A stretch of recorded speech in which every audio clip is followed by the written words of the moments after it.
साथियों, मणिपुर की हजारों वर्ष पुरानी समृद्ध विरासत है।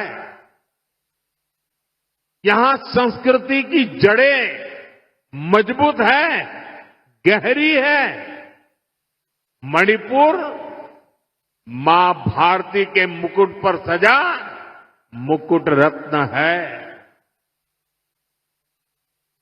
इसलिए हमें मणिपुर की विकासवादी छवि को निरंतर मजबूत करना है। मणिपुर में किसी भी तरह की हिंसा दुर्भाग्यपूर्ण है। ये हिंसा हमारे पूर्वजों और हमारी भावी पीढ़ी के साथ भी बहुत बड़ा अन्याय है। साथियों, आजादी के बाद देश के पश्चिमी और दक्षिणी हिस्से के बड़े शहरों में विकास हुआ, वहां सपने पले, नौजवानों को नए मौके मिले। अब 21वीं सदी का ये समय ईस्ट का है, नॉर्थ ईस्ट का है। इसलिए मणिपुर के विकास को भारत सरकार ने निरंतर प्राथमिकता दी है। इसी का परिणाम है कि मणिपुर की विकास दर लगातार बढ़ रही है। 2014 से पहले मणिपुर की विकास दर 1% से भी कम थी, 1% भी नहीं थी। अब मणिपुर पहले से कई गुना तेजी से आगे बढ़ रहा है।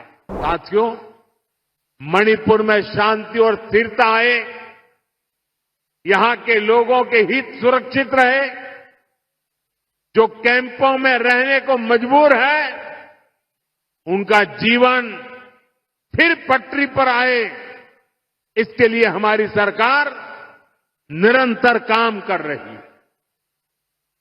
सरकार द्वारा विस्थापितों के लिए 7,000 नए घर स्वीकृत किए गए हैं। हाल ही में केंद्र सरकार ने मणिपुर के लिए लगभग 3,000 करोड़ रुपए का विशेष पैकेज भी घोषित किया है। इसमें विस्थापितों की मदद के लिए 500 करोड़ रुपए से अधिक का प्रावधान किया गया है। जिन्होंने हिंसा की आंच सही है, वो जल्द से जल्द सामान्य जीवन की तरफ लौटे, ये हमारी बहुत बड़ी प्राथमिकता है। मणिपुर पुलिस के लिए बना नया हेडक्वार्टर भी इसमें आपकी बहुत मदद करेगा। साथियों, मणिपुर देश का वो राज्य है जहां माताएं बहनें इकोनॉमी के फोरफ्रंट में है। ईमा कैथल की परंपरा इसका बहुत बड़ा प्रमाण है। मैं नारी शक्ति को भारत के विकास की, आत्मनिर्भर भारत की भी धुरी मानता हूं। इसकी प्रेरणा हम यहां मणिपुर में देख रहे हैं। यहां हमारी सरकार बनने के बाद हमने महिलाओं के लिए स्पेशल हाट, बाजार, ईमा मार्केट का निर्माण शुरू किया था। मुझे खुशी है कि आज 4 ईमा मार्केट का भी उद्घाटन किया गया है।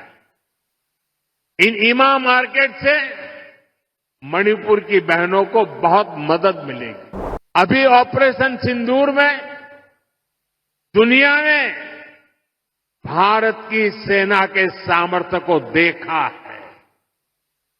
हमारे सैनिकों ने ऐसा कहर बरपाया कि पाकिस्तान की सेना त्राही त्राही करने लगी। भारत की सफलता में मणिपुर के भी अनेक वीर बेटे बेटियों का शौर्य शामिल है। ऐसे ही हमारे एक जांबाज शहीद दीपक किंगखम के शौर्य को मैं आज नमन करता हूं। ऑपरेशन सिंदूर के दौरान उनका बलिदान देश हमेशा याद रखेगा।